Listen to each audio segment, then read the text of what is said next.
किया। लद्दाख में उन्होंने लगभग डबल सैलरी कर दी डॉक्टर्स, पैरामेडिकल और मैनेजमेंट की, जो यहाँ पे नहीं हो पाया। कितनी सैलरी आपकी? मेरी 17,000। 17, यानी कि लद्दाख में डबल, यानी कि बिल्कुल, 32,000। ये ऑन द रिकॉर्ड में बात कर रहा हूँ, ये कोई ये इल्ज़ाम नहीं लगा रहा हूँ।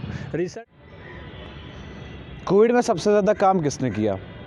डॉक्टर्स ने, पैरामेडिकल स्टाफ ने, चाहे MBBS हो, चाहे NHM के हेल्थ वर्कर्स। मेरे साथ बात करने के लिए मौजूद है NHM के प्रेसिडेंट मुनीर अंद्राबी जी और इनके साथ अब्दुल रऊफ़, दोनों कश्मीर से हैं। मुनीर साहब, सबसे पहले तो ये बताइए कि कश्मीर में बहुत ज़्यादा ठंड है जी। ठंड का इलाज क्या है वहाँ? देखो, यही तो महत्वपूर्ण बात आपने बताई कि चाहे ठंड हो, चाहे अनरेस्ट हो, ये NHM मुलाजिम पहले सबसे सामने होता है। मगर बदकिस्मती से जहाँ तक हमारे इश्यूज़ का ताल्लुक़ है, उस टाइम मेरे ख़्याल में सरकार कान बंद करती है। चाहे 2014 में फ्लड आया, चाहे 2016 में अनरेस्ट हुआ, चाहे 2019 और 20 के बीच में कोविड आया।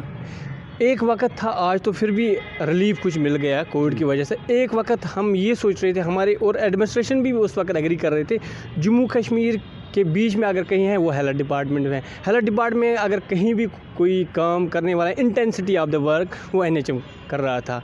तो मगर जहाँ तक हमारे इश्यूज़ का ताल्लुक़ है, स्पेशली इस वक्त हम डिमांड करते हैं ऑनरेबल LG साहब से कि इस वक्त इंटरिम रिलीफ के लिए पे रिवीजन होना चाहिए, क्योंकि बहुत मिगर सैलरी पे हम काम करते हैं। जो रिसेंटली यहाँ पे 1 साल पहले हमारे जम्मू कश्मीर को दो UT में तब्दील किया, जिसमें जम्मू कश्मीर को अलग कर दिया और लद्दाख को अलग कर दिया। लद्दाख में उन्होंने लगभग डबल सैलरी कर दी डॉक्टर्स, पैरामेडिकल और मैनेजमेंट की, जो यहाँ पे नहीं हो पाया। कितनी सैलरी आपकी? मेरी 17,000। 17, यानी कि लद्दाख में डबल, यानी कि बिल्कुल, 32,000। ये ऑन द रिकॉर्ड में बात कर रहा हूँ, ये कोई ये इल्ज़ाम नहीं लगा रहा हूँ। रिसेंटली 1 साल से पहले इन्होंने एक डिसीजन ले लिया, तो वहाँ पे इम्प्लीमेंट हो गया। और कितना वक्त हुआ आपको हेल्थ डिपार्टमेंट के अंदर काम करते? मुझे 12 साल हो गए। 12 साल में देख के मुझे 17,000 सैलरी है। बड़ी दुखद की बात है मेरे ख्याल में। घर का खर्चा कैसे चलता है? ये घर का खर्चा नहीं, ये सिर्फ हैंड टू माउथ में ये बराबर नहीं होता है। घर का खर्चा सोचना दूर की बात है, ये बड़ा सेंसिटिव इशू है। घर पे कौन कौन? मेरे डैडी हैं, मेरे ब्रदर 2 हैं। अभी जॉइंट फैमिली है, चलता है। मुझे लगता है now it is a very critical job to manage such things to whole family. NHM में कोविड की जब स्थिति जम्मू कश्मीर के अंदर थी, किस तरीके का काम जो है NHM के वर्कर्स ने किया?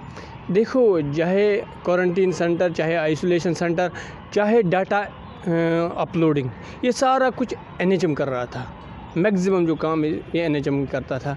इसमें टेस्टिंग की, ये ऑन द रिकॉर्ड है। टेस्टिंग की अगर हम बात करें, वहाँ लैब टेक्नीशियन प्रायोरिटी पे NHM ही जा रहा था। क्यों?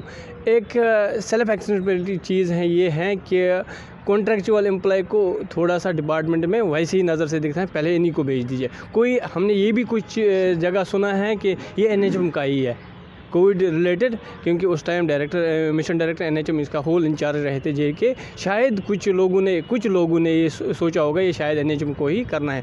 बहरहाल हमने सरकार को या अपने डिपार्टमेंट को लेट डाउन नहीं होने दिया, ना दे देंगे इंशाल्लाह। हम फाइट करते रहेंगे इंशाल्लाह, मगर हमारे जो इम्पॉर्टेंट इश्यूज़ हैं वो एड्रेस होने चाहिए। और इसमें स्पेशली इस वक्त जो हमारा PIP बन रहा है, जो सेंटर को इनको प्रोजेक्ट करना है, मैं LG एडमिनिस्ट्रेशन और हेल्थ एडमिनिस्ट्रेशन जो इस वक्त हैं, वर्दी अटोडलू साहब से गुजारिश करता हूँ आपके माध्यम की वजह से कि एक सीरियसली एक पर्सनल इंटरेस्ट ले ले on the behalf of employees कि इसमें सैलरी एटलीस्ट 8 पार होनी चाहिए। कितने मुझे सब जानना चाहूँगा, कितने जम्मू कश्मीर के अंदर NHM के मुलाजिम है? पैरामेडिकल स्टाफ है, डॉक्टर है, कितने लगभग कितने मुलाजिम होंगे? बिल्कुल, इसमें डॉक्टर्स आते हैं, पैरामेडिकल आते हैं, मैनेजमेंटल स्टाफ आते हैं, RNTCP के एम्प्लॉय आते हैं, NACO के एम्प्लॉय आते हैं।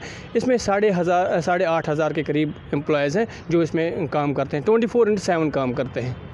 तो ड्यूटी का जो टाइम होता है वो एज़ कम्पेयर टू जैसे हॉस्पिटल्स में होता है, वेट नाइट मॉर्निंग, वैसे ही NHM में भी? बिल्कुल वैसी बात नहीं है। जो भी हमें एज़ पर रोस्टर 24/7 काम करना हो तो वो एज पे रोस्टर ही होता है, ऐसी कोई बात अब कहते हैं कि इंसान जब मजबूर हो जाता है तो फिर दरख्वास्त करता है, तो आप क्या गुजारिश करेंगे आप एलजी एडमिनिस्ट्रेशन से कि आखिरकार आपकी ऐसी कौन सी चीज़ है जो अभी तक पूरी नहीं की गई है पे के अलावा? देखो, अभी हम पूरा सोच समझ के ही हम बोल रहे हैं कि ऐसी बात को ही तहमत नहीं लगा रहे हैं और कुछ विवाद बयान नहीं दे रहे हैं। हम सोच रहे हैं कि अगर रियल सेंस में ये देखा जाए तो priority should be on health. या अगर आप भी मंत्री या आप भी ऑफिशियल कैपेसिटी होंगे, priority should be on health. अब हेल्थ को हाथ पैर हेल्थ डिपार्टमेंट के हम हैं। मुझे लग रहा है सरकार को इसमें कोई आपत्ति नहीं होनी चाहिए कि कोई कॉल एक बार ले जाए। हम नहीं कहते वन गो में, एट लीस्ट इस वक्त वो इंटरिम रिलीफ के लिए सैलरी रिविजन करनी चाहिए। बाद में जो हमारे इशूज़ हैं जॉब पॉलिसी के लिए, वो simultaneously with the passage of time इंशाल्लाह उसमें एक कमेटी बनी है, वो भी दरख्वास्त करते हैं इसी माध्यम की वजह से कि उन कमेटी को अगर एलजी एडमिनिस्ट्रेशन डायरेक्ट करेगी, विद इन नो टाइम एक मीटिंग हो जाए उनके साथ, वो आउटकम क्या निकलता है फिर वो देखा जाएगा वक्त पे ही। तो ये थे हमारे साथ एनएचएम के प्रेसिडेंट मुनीर साहब। तो आपने सुना इनके मुंह से जो बयान निकले, जो अल्फाज थे वो तो आपने सुने। तो अभी हमारे साथ स्पोक्स पर्सन भी है। रऊफ साहब, आपसे जानना चाहेंगे सबसे पहले कि आपने वैक्सीन लगाई? जी बिल्कुल, मैंने वैक्सीन लगाई है। महत्वपूर्ण बात है, जो हमारा देश है भारत, सबसे पहले मेरे ख्याल से वैक्सीनेशन में आगे रहा है। पूरे देश में वैक्सीनेशन चल रही है, बहुत बड़ा स्टेप है। क्योंकि हमारे जो एनएचएम के कार्यकर्ता है, चाहे वो नर्स मेरी हो, चाहे मेरी बहन एफएम प्रेसिडेंट हो, चाहे मेरे डॉक्टर्स हो या कोई फील्ड वर्कर हो, उसने इसमें भी अपना महत्वपूर्ण रोल निभाया है, अपना एक अहम किरदार निभाया। Vaccination as a vaccinators, as a field worker, उसने गाँव जो हमारे हेल्थ सेंटर्स है, PSCs की बात करें, डिस्ट्रिक्ट हस्पताल की बात करें, CHCs की बात करें, उन पे जो हमारा आज अगर हम बात करें, जो यंग जनरेशन है, यंग जो हमारी लड़कियाँ, वो तो ज़्यादा एनएचएम में ही है। जो हमारे जो बाकी रेगुलर उन पर सीनियर्स पे ज़्यादा बोझ नहीं डालते, उन्होंने इस काम को वॉलंटरी अंजाम देने के लिए आगे आए वैक्सीनेशन के लिए और वैक्सीन करने के लिए। 15 साल लगभग आपको सर्विस में हुए और 17,000 की तनख्वाह आपको मिल रही है, तो क्या घर का खर्चा, दवाइयों का खर्चा, बच्चों की पढ़ाई, क्या ये सब पूरा हो पाता है? देखिए, मैं आपको एक बात बताना हूँ। मेरे घर में मेरी एक माँ है, शी इज़ एलिंग, वो भी क्रॉनिक लिवर डिजीज़ में मुब्तला है। उसका खर्चा, मेरे ख्याल से उसकी दवाई का खर्चा यहाँ पे मेरे ख्याल बताना जायज़ नहीं समझूंगा, मगर अगर हम खर्चे की बात करें, मेरे ख्याल मेरी तनख्वाह निसब दवाई पे जाती है। अपने बच्चे भी संभालने होते हैं, बच्चों का स्कूल फीस मैं पूरा नहीं कर पाता हूँ। मैं अब मेरी माँ की पेंशन है, उससे मेरी फैमिली चलती, उससे मेरा बच्चा स्कूल जाता है और मेरा खर्चा चलता है। बाकी जो मेरी तनख्वाह है, वो मुझे गाड़ी में ड्यूटी जाने के लिए खर्च होता है। तो क्या कहेंगे सरकार से, किस चीज़ की उम्मीद रखते हैं आप? देखिए, मेरे मुतालबा रहेगा जम्मू कश्मीर सरकार से और हिंदुस्तान की सरकार से, मरकज़ी सरकार से, एनएचएम एम्प्लॉयज़ दिन रात अपनी मेहनत से, लगन से काम करते हैं। चाहे हम डॉक्टर्स की बात करें, मैनेजर्स की बात करें और या पैरामेडिकल स्टाफ की बात करें, 2005 से स्कीम लागू हुई, तब से लेकर आज तक हमने बहुत बार प्रोटेस्ट भी किया, धरने भी दिए, सरकार से मुतालबात किए, अभी कुछ ऑन द ग्राउंड प्रैक्टिकली नहीं हुआ है। 2009 में लास्ट पे रिविजन होता, मैंने पहले भी बताया है, इससे पहले भी बता चुका हूँ, आगे भी बताऊँगा कि मेरे ख्याल से आज सरकार से हमारा पुरजोर मुतालबा रहेगा कि इंटर्म रिलीफ, मैं इसको इंटर्म रिलीफ पूरा रिलीफ नहीं कहूँ, क्योंकि रिलीफ हमारा तब होगा जब हमें जॉब सिक्योरिटी फ्रेम की जाए। इंटर्म रिलीफ के लिए मेरे ख्याल से आज PIP बन रहा है, मरकज़ी सरकार के सामने प्रोजेक्ट कर रहे हैं। इंटर्म रिलीफ की तरह हमें पे रिविजन होना चाहिए, वो भी बराबर 100% होना चाहिए। रऊफ साहब, कहा जाता था कि पहले तो जम्मू कश्मीर स्टेट थी, जब 370 हट गया, 35 से टूटा, तो अब यूनियन टेरिटरी बन गई। तो ऐसा कहने में, सुनने में भी आया और आपने भी सुना होगा कि जम्मू कश्मीर के अंदर हालात जो हैं बदले जाएंगे। क्या आपको वो हालात, बदलते हुए हालात नज़र आए? देखिए, आप तो मैं आपको बताना चाहूँगा कि हम पूरी यूटी तो बन गई, लद्दाख अलग, जम्मू के, यहाँ हिंदुस्तान में बहुत सारी यूटियाँ हैं। हम जम्मू कश्मीर की बात नहीं, हमारी नज़दीकी एक NCT यूनियन टेरिटरी दिल्ली। अब अगर हम दिल्ली के हालात पे और जम्मू कश्मीर के, इसमें तो 100% अंतर है, बहुत सारा अंतर है, एम्प्लॉयज़ के हवाले से भी, बाकी चीज़ों के हवाले से भी। अब हम बात करेंगे अपनी, क्योंकि मैं कोई पॉलिटिकल लीडर हूँ नहीं, ना मैं किसी पॉलिटिकल पार्टी से ताल्लुक़ रखता हूँ कि मैं कोई ऐसा सियासी बयान दूँ कि मैं अपनी बात करूँगा। अगर हम दिल्ली के NHM एम्प्लॉयज़ की बात करें, मेरा वो टेक्नीशियन जो वहाँ पे काम करता है, is getting almost 40,000 per month some salary in the Delhi union territory. मगर जम्मू कश्मीर की बात करें, जम्मू कश्मीर में उससे निस्फ से भी कम लेता है। अब हम सरकार से पूछना चाहते हैं, अगर वो भी भारत का हिस्सा है, जम्मू कश्मीर भी भारत का हिस्सा है, यहाँ पे भेदभाव क्यों? अक सवाल में जहनस में इवन लोग वनकस कि कश्मीर के अंदर जम्मू कश्मीर यूनियन टेरिटरी बनी और लद्दाख यूनियन टेरिटरी बन गई। पहले तो एक ही था, अब अलग अलग हो गया। जब लद्दाख के अंदर 17,000 वाली डबल सैलरी हो सकती है, यानी कि 32,000 पैरामेडिकल स्टाफ, मेडिकल असिस्टेंट्स को मिल सकती है, तो जम्मू कश्मीर के अंदर अभी तक ऐसा क्यों नहीं लागू किया गया है? आखिरी सवाल मेरा ये रहेगा रऊफ साहब कि अब रऊफ साहब किस तरीके से अब आप देखते हैं कि क्या सरकार सही मायनों में आपकी इस इल्तिजा को कबूल कर पाएगी? देखिए, मैं आपको बताऊंगा कि बह वन तुम कशर पे वन क्या हमारी मादरी ज़बान कश्मीरी है, कश्मीरी को हमारा कश्मीरी आगे पहुँचना हमारा काम है।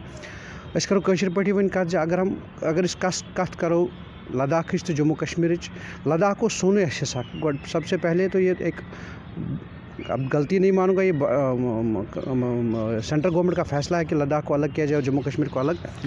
मगर मसला अगर जम्मू कश्मीर मज नफर काम करान, चाहे सो डॉक्टर या पैरामेडिकल या मैनेजर, सू मैनेजर लद्दाख मज कर और ब्रो तम करान। तत डॉक्टर्स यम सात पत्म लट PIP frame go government of India सूज, तत डॉक्टर्स तम वो डॉक्टर्स मेडिकल ऑफिसर तथ आमुत लक्ष रुपये तम सैलरी थान। पैरामेडिकलस आमुत बेसिक सैलरी तम थान यम सात नौकरी लगे 18,000 19,000 या 20,000 रुपये। अगर वो गई 15 वरी काम कर पे खिल 5-5 वरी। अगर इंक्रीमेंट की कत करो तम गन वनकस बराबर 30 पे 32,000। मगर अस समझ क्या भेदभाव। गुजारिश करान हुकूमती workers, lieutenant governor एडमिनिस्ट्रेशनस, Manoj Sinha जीस अत मज नीतो पर्सनल इंटरेस्ट। वो कि फैमिली टंगडारस मज कर शन मानन मज, चाहे या डोडास मज कर या पुनिस राजन या गुरेजस मज ये वस बाकिस रियासतस या बाकिस मुल्कस सत कट ऑफ तत वस तम बखूबी पन ड्यूटी तमन गई तकरीबन तमन गमित ये वंदस मज 2 रेत 2.5 रेत घर गसनस। क्या सर्दी तु वो तुम कोर वो तुम हालत क्या कोर कूत सर्दी कस, उसके बावजूद भी तुम पन ड्यूटी बखूबी निभावान without any hesitation, without any pressure अपना काम बखूबी कर रहे हैं। मगर हमारा आज भी मुतालबा रहेगा सरकार से कि इमीडिएट रिलीफ, जो जिसको हम इंटर्म रिलीफ कहेंगे, आप NHM एम्प्लॉय जम्मू कश्मीर को पे रिविजन के हिसाब से पे रिविजन दीजिए ताकि इंटर्म रिलीफ उनकी फैमिलियों को, उनके बच्चों को मिले। बाकी जॉब सिक्योरिटी की बात करें वो तो हमारा हक ही है, क्योंकि हम इस जम्मू कश्मीर के नागरिक हैं। अस आमत पंजाब तो बाकी पे जम्मू कश्मीर रोजन वल और जम्मू कश्मीर हक थान अम नौकरी हूँ तो पत्म 15 वरी पे करान। बहुत बहुत शुक्रिया। 15 साल इनकी सर्विस है, लेकिन अगर हम 2014 से पहले देखें, जब ये 370 था जम्मू कश्मीर के अंदर, तब तो बहुत बड़ी गवर्नमेंट हमारे जम्मू कश्मीर के अंदर थी। तो गवर्नमेंट का एक बहुत अच्छा योगदान रहता अगर उस टाइम पर, चाहे नेशनल कॉन्फ्रेंस की गवर्नमेंट थी या कांग्रेस की थी या PDP की थी, जिसकी भी थी, उनको अगर 15 साल पहले 2014 से पहले की अगर हम बात करें तो उस समय में भी ये चीज़ सुनी भी जा सकती थी और इसका हल भी निकाला जा सकता था। क्यों नहीं किया अब ये तो वही जाने। लेकिन अब इनकी गुजारिश ये है कि एडमिनिस्ट्रेशन जो है लेफ्टिनेंट गवर्नर मनोज सिन्हा जी की, वो इन पर एक नज़र दे ताकि इनके मसले को सुना जाए और हल किया जाए।